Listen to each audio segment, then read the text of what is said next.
My father betrayed me on my wedding day, but my uncle stepped in and helped me reclaim joy. I stare at my phone, the wedding dress pooling around me like spilled milk. The screen glows with the message that shatters my world. I can't walk you down the aisle. Marissa's event is too important to miss. I'll try for the reception. My father's words blur as tears flood my vision. The bridal suite spins around me, delicate champagne flutes on the vanity, my veil draped across a chair, bridesmaids frozen in various stages of preparation. The clock on the wall ticks mercilessly toward the ceremony. No! I whisper, then louder, no, no, no. With a strangled cry, I hurl my phone across the room. It hits the wall with a crack and tumbles to the carpet. My bridesmaids gasp in unison, Jessica's mascara wand suspended in midair, Tara's mouth forming a perfect O. "Hey, Bree, Ari, what happened?" Tara asks, taking a tentative step toward me. I can't answer, can't breathe. The room shrinks, walls closing in, my chest tightening until each heartbeat feels like a hammer against my ribs. The diamond engagement ring weighs heavy on my finger, a promise about to be fulfilled while another lie's broken. The door swings open, and Melanie, our wedding planner, bustles in with her clipboard and perpetual efficiency. 3 hours until we need to line up, ladies. She stops abruptly, sensing the tension. What's going on? My father, I say, the words scraping my throat. He's not coming. Abru, not coming? Melanie's professional composure slips momentarily. But the ceremony? We planned everything around him walking you. Well, he's not. My voice sounds foreign to my own ears, brittle and sharp. My sister's event is apparently more important than my wedding day. The words hang in the air, their truth more painful spoken aloud. The memory rises unbidden, standing beside my mother's casket 17 years ago, my 13-year-old hand clutched in my father's as mourners filed past in a blur of black. I'll always be there for the important moments, Ari, he'd promised, his voice rough with grief. You and I, we're a team now. What a beautiful lie that had been. Ebruf. 9 months ago, when Ethan and I had set the date, Dad had seemed genuinely happy. We'd sat at his kitchen table, wedding magazines spread between us, and he'd placed his hand over mine. Nothing would make me prouder than walking you down the aisle, he'd said, eyes crinkling at the corners. For once, I'd believed him.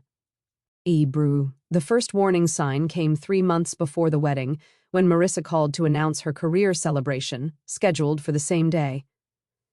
It's just bad timing, Dad had said during our Sunday dinner, pushing peas around his plate. I'm sure we can work something out. Ebru, the ceremony is at 4, I'd reminded him. Her event isn't until 7. You can easily make both. Ebru, the drive between venues he'd hedged, is 45 minutes. Ebru, I'd checked. Dad, I'd reached for his hand. This is my wedding day. He'd squeezed my fingers. Of course I'll be there, sweetheart. We'll make it work. 2 weeks later, the traffic might be bad that weekend. Then, Marissa really needs family support for this promotion. Last week, I'm not sure about the timing. I'd reassured him each time, rearranged what I could, offered to send a car service, whatever it took to have my father walk me down the aisle.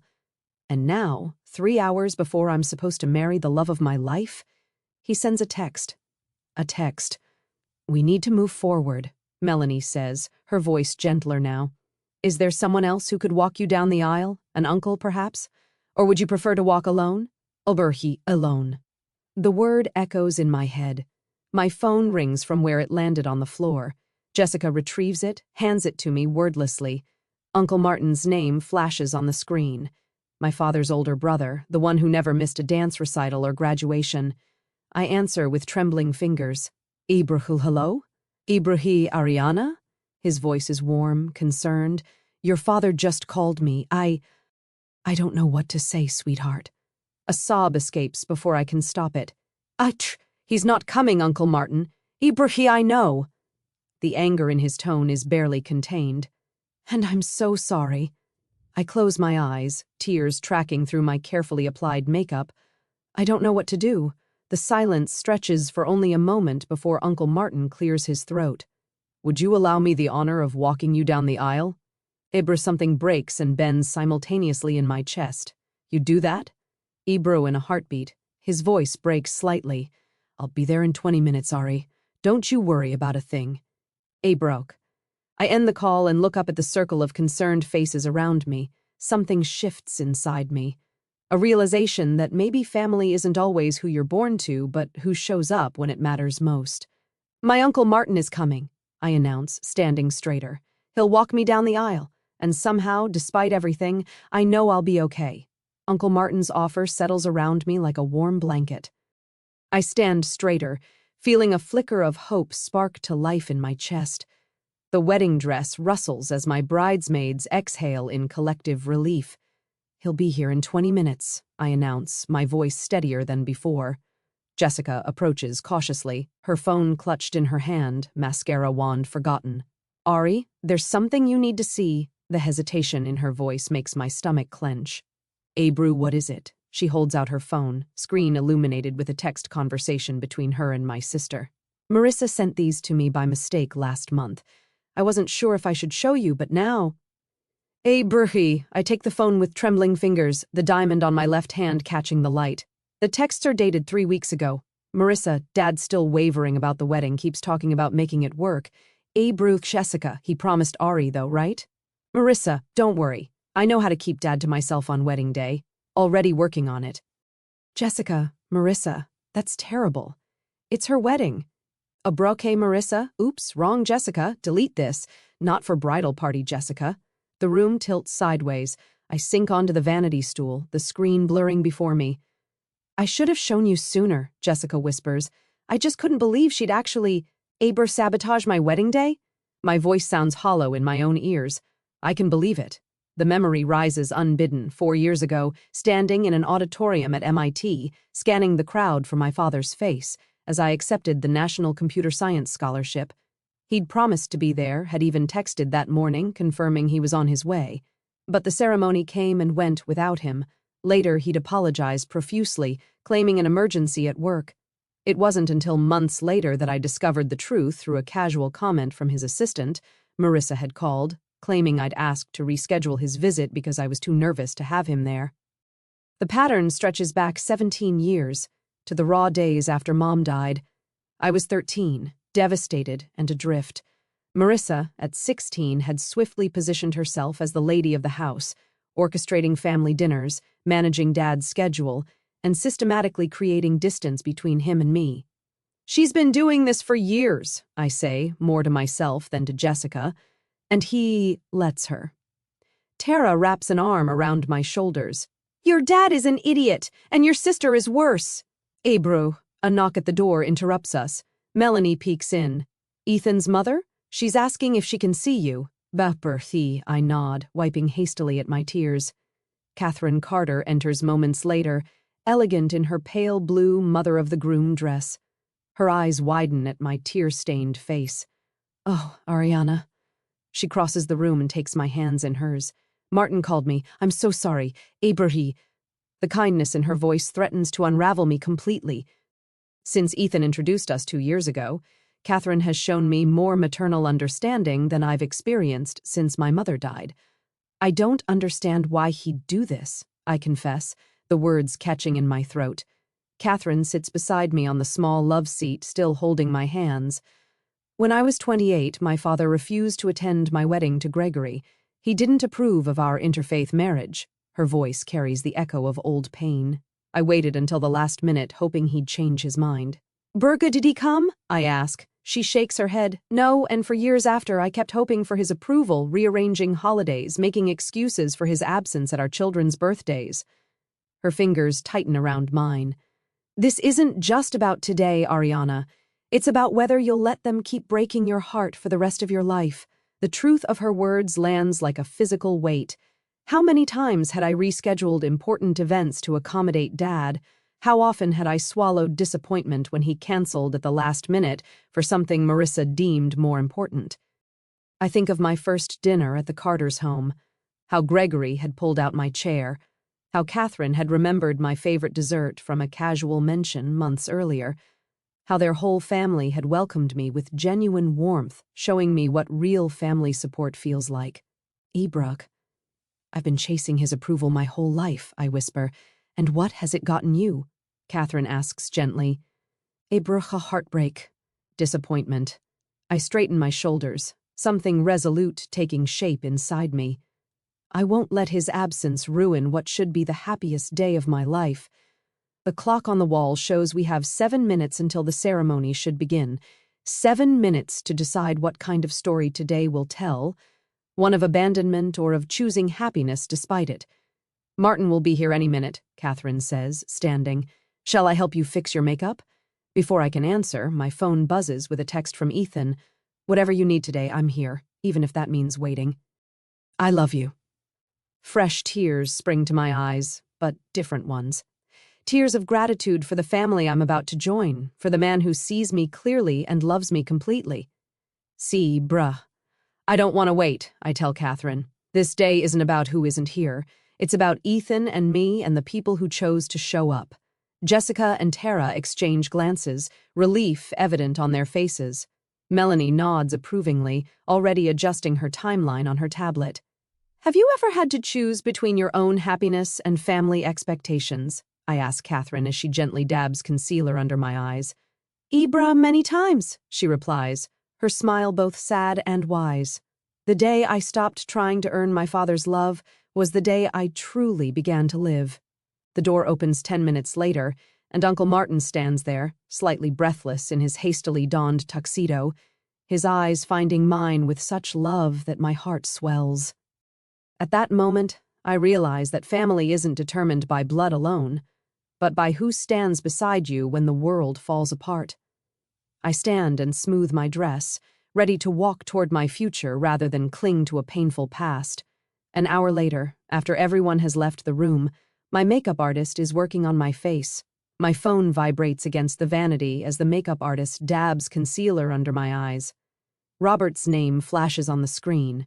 I hesitate, then press the green button. Bruja Ariana. His voice crackles through the speaker. You're making this difficult for everyone by refusing to reschedule. Marissa worked hard for this promotion. Brewery. My throat tightens. Dad, we set this date 9 months ago and Marissa's event is important too. Why must you make me choose? The makeup artist pauses, brush hovering near my cheek. I didn't make you choose, I whisper, voice breaking. You did that all on your own. Though, I end the call before he can respond, before I break down completely. The makeup artist wordlessly hands me a tissue. Broche? A soft knock interrupts the tense silence. The door swings open, and Uncle Martin stands there, holding a small velvet box. I smile and nod as approval to enter, and he crosses the room in 3 long strides, enveloping me in a big hug. Look at you, he says, stepping back. Absolutely beautiful. Sir, thank you for everything. I love you. The words feel inadequate for the gratitude swelling inside me. Brute, nothing could have kept me away. I love you too, sweetheart. His blue eyes crinkle at the corners. I brought something for you. He opens the velvet box, revealing a strand of pearls with a delicate silver clasp. They glow with a warm luster against the black velvet. Abrukis belong to my mother, he explains. She wore them at her wedding in 1952. I've kept them safe all these years, waiting for the right moment. My fingers hover over the pearls. Uncle Martin, I couldn't. Ibrthi, you can and you will. His voice is firm but gentle. My mother would have wanted you to have these. Your family, Ariana. Real family. Jessica appears at the door and steps forward. Let me help you put them on. As she fastens the clasp behind my neck, the door opens again. Gregory, Ethan's father, pokes his head in. Martin, I brought that boutonniere you asked for. The 2 men exchange a glance loaded with unspoken understanding. Gregory enters, patting Martin's shoulder before turning to me. Ariana, everything's ready whenever you are. Ethan's as nervous as a cat in a room full of rocking chairs. Bruhu. His attempt at levity brings a small smile to my face. I just need a few minutes with my niece, Martin says. Gregory nods, squeezes my hand, and leaves my bridesmaids follow his lead, filing out until only Martin and I remain. Ariana, Uncle Martin guides me to sit. I need to tell you something. He perches beside me, hands clasped between his knees. When I graduated college, my father refused to attend the ceremony. Ibru, what? Why? Kibro, he wanted me to take over the family business. When I chose teaching instead, he saw it as a betrayal. Martin's gaze turns distant. I waited at that ceremony, scanning the crowd for his face. He never came. My heart aches for the young man he'd been. I'm so sorry. Some men truly matters until it's too late, he continues. My father realized his mistake years later, but we'd lost so much time.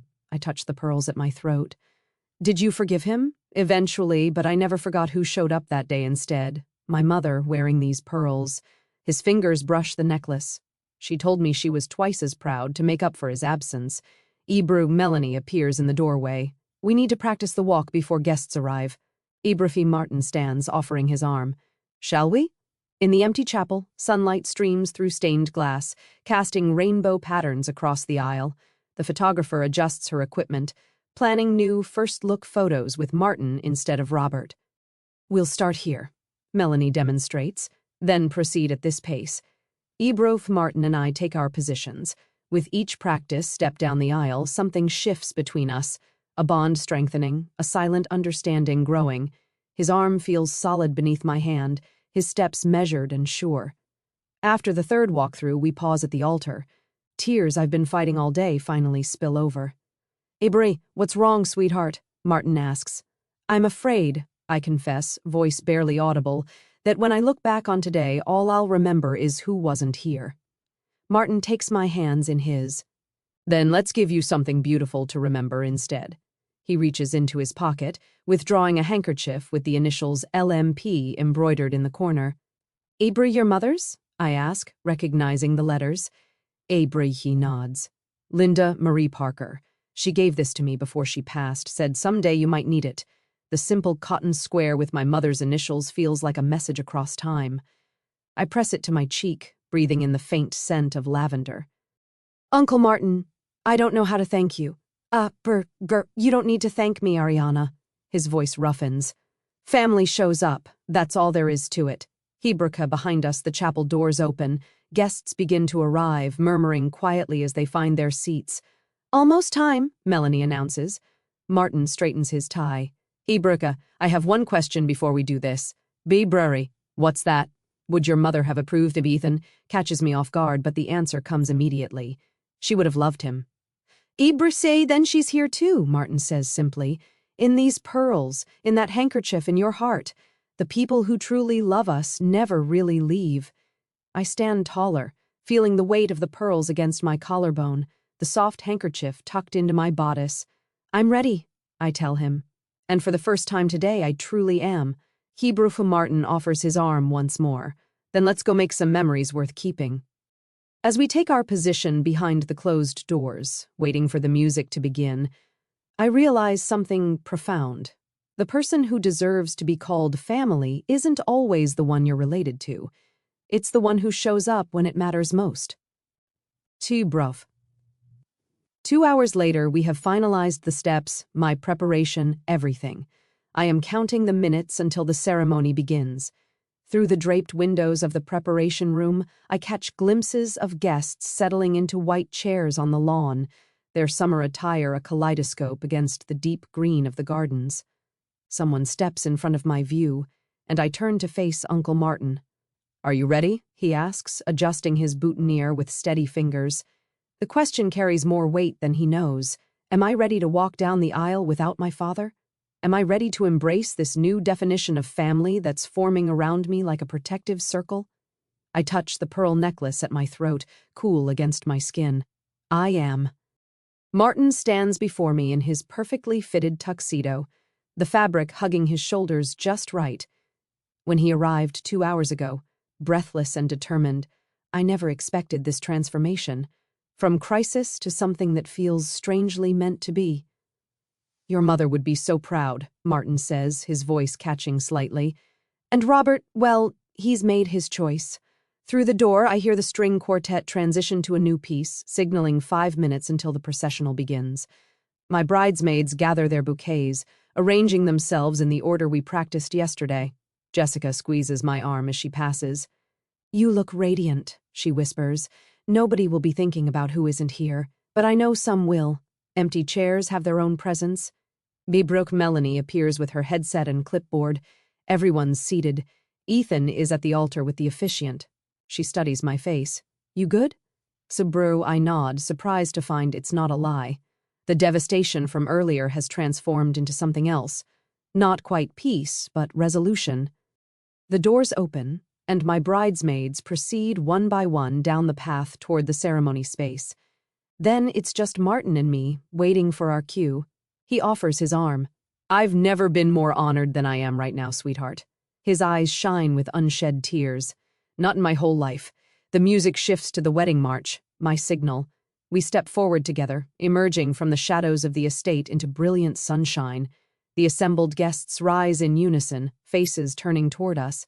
The white rose petals lining the path flutter slightly in the breeze.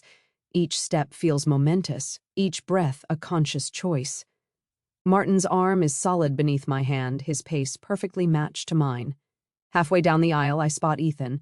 His eyes lock with mine, and tears spill freely down his cheeks. Not tears of pity, but something else entirely. Something that looks remarkably like gratitude. Next to him, his parents beam with unmistakable pride. Catherine, who showed up this morning and helped me with makeup and hairstyle, nods encouragingly. When we reach the altar, Martin turns to face me. The familiar scent of his aftershave, the same he's worn since I was a child, wraps around me like a memory. With all the love of family, chosen and given, he says, placing my hand in Ethan's waiting palm. The celebrant steps forward, her voice carrying across the garden. Welcome, beloved friends and family. We gather today to witness the joining of Ariana and Ethan in marriage. She pauses, her gaze warm as she looks between us. I want to acknowledge the special role Martin has played today. Some bonds are forged through blood, others through choice. Both can be equally sacred. Oh, a murmur of approval ripples through the guests. From the corner of my eye, I see several of my father's relatives shift uncomfortably in their seats. Let them. This moment belongs to those who chose to be present. The ceremony unfolds like a dream. Vows exchanged, rings placed on trembling fingers, a kiss that tastes of promise and new beginnings. Throughout it all, Martin stands nearby, a sentinel of support. Later, at the reception, the DJ's voice booms across the ballroom. Ladies and gentlemen, please welcome Mr. and Mrs. Ethan Carter, escorted by their beloved Uncle Martin. We enter to thunderous applause, Martin's hand lightly at my back. The space transforms with twinkle lights and flowers, creating a canopy of stars above the dance floor. When it's time for the father-daughter dance, I feel a moment of dread, another tradition that highlights absence. But Martin steps forward, offering his hand. Just for a minute, he says, then your husband gets his turn. We sway to the opening verse of What a Wonderful World, his formal posture gradually relaxing. The tension I've carried all day begins to dissolve. Thank you, I whisper. No need for thanks among family, sweetheart, he replies. Abruptly, Ethan cuts in smoothly, spinning me away from Martin with practiced ease. Over his shoulder, I spot a commotion at the entrance. My father stands in the doorway, wearing a suit that doesn't quite fit right, scanning the room with anxious eyes.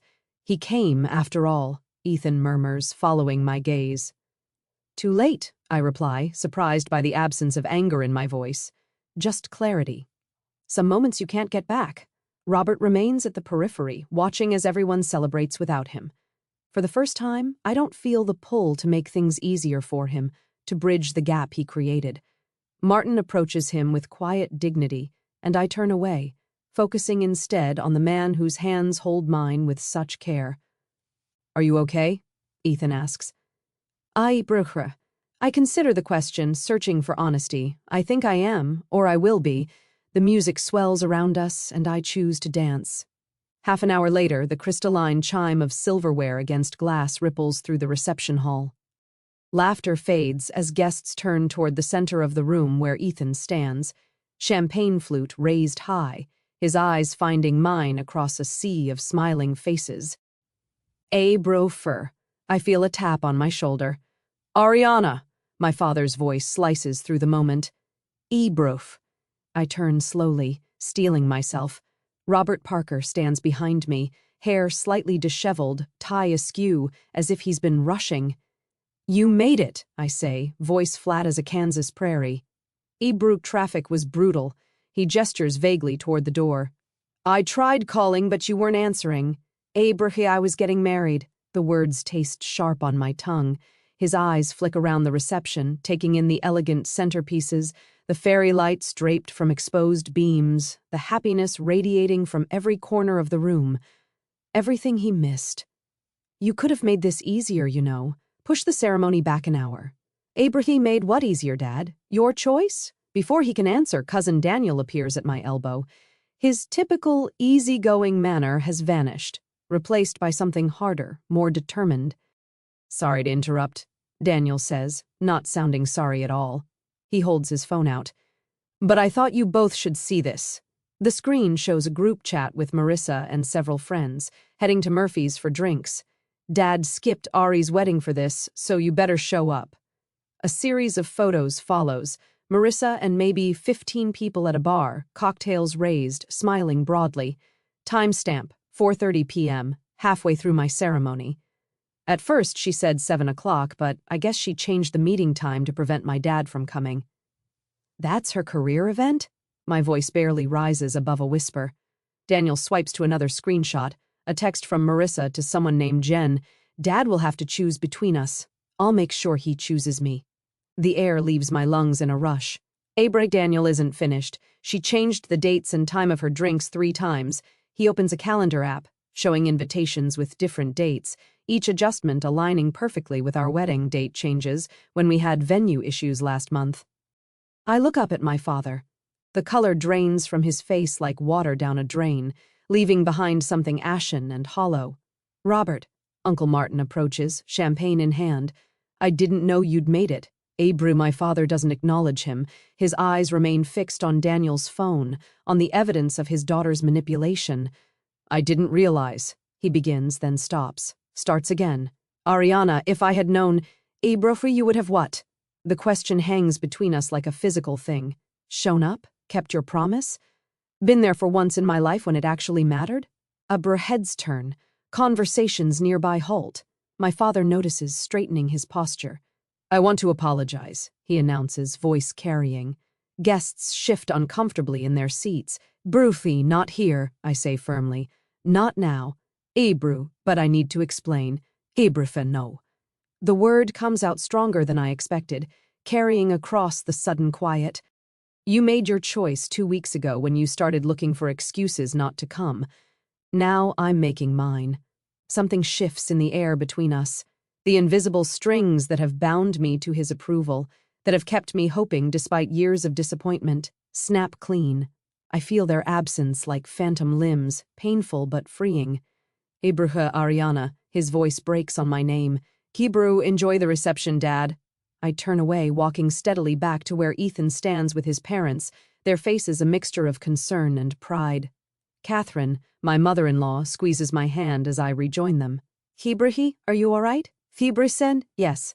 And surprisingly, I am. I really am. From the corner of my eye, I watch Uncle Martin approach my father, who stands isolated at the edge of the dance floor. Martin speaks softly, hand on Robert's elbow, gently steering him away from the center of the celebration. She deserves this day without further drama, I hear Martin say as they pass our table. You can talk tomorrow. My father's shoulders slump in resignation as Martin leads him toward the bar in the far corner. For the first time, Robert Parker looks small to me. Not the towering figure whose approval I've sought for 17 years, but just a man who made poor choices and is beginning to recognize their cost. Ethan's hand finds mine under the table. You okay? I nod, feeling the weight of the day, both its sorrows and joys, settle into something bearable, even beautiful. Better than okay. Chibrui, the DJ announces another dance. As Ethan leads me to the floor, I catch sight of my father watching from the periphery, Martin standing guard beside him. The pain in Dad's eyes is real, but so was mine when I read his text this morning. Some wounds need air to heal properly. Some truths need to be spoken aloud before new beginnings can take root. Tomorrow will bring its own challenges, difficult conversations, perhaps tentative steps toward understanding. But tonight belongs to the family I've chosen, the one that showed up when it mattered most. As Ethan pulls me close, I realize that sometimes walking away isn't an ending. Sometimes it's the first step toward something better. A year later, autumn sunlight streams through the bay windows of Ethan's parents' home, casting a golden glow across our anniversary celebration. I adjust the small corsage on my wrist, white roses, just like my wedding bouquet, and smooth my hand over the slight swell of my belly. To Ariana and Ethan, Catherine raises her glass, her eyes crinkling at the corners. 1 year of marriage and a lifetime of joy ahead. Abri, the small gathering, clinks their glasses. I sip my sparkling cider while Ethan's arm tightens around my waist. His lips brush my ear. Happy anniversary, Mrs. Carter. Gregory unveils a photo album, and we gather around the coffee table. Thought you might like to see how much family we've packed into 1 year. The pages turn, revealing our journey. Thanksgiving dinner with all of us crowded around this same table. Christmas morning with Uncle Martin teaching Ethan how to properly carve the ham. Easter with me awkwardly showing my father where we keep the good plates. Each photo captures a moment of our expanding definition of family. Remember when Robert almost set the grill on fire during the 4th of July? Gregory chuckles. I nod, remembering how my father had shown up with a store-bought potato salad and too many apologies. The monthly dinners started small. Just coffee at first, then proper meals, each one a brick in the rebuilding of something I wasn't sure could be saved. Abra, has Marissa called recently? Catherine asks, her tone careful. Abro. Not since she moved to Florida. I keep my voice neutral. She sent a card when we announced the pregnancy. That's something, I suppose. Uncle Martin clears his throat from the armchair by the fireplace. He's aged this past year, the lines around his eyes deeper, but his smile remains steadfast. I have something for you both. From beside his chair, he produces a package wrapped in tissue paper. My fingers tremble slightly as I unwrap it, revealing a delicate baby blanket in soft cream yarn. Alice knitted it before she passed, Martin says, his voice thick. Said it was for the next generation, whenever that might be. Seems the time has come. Hebrew.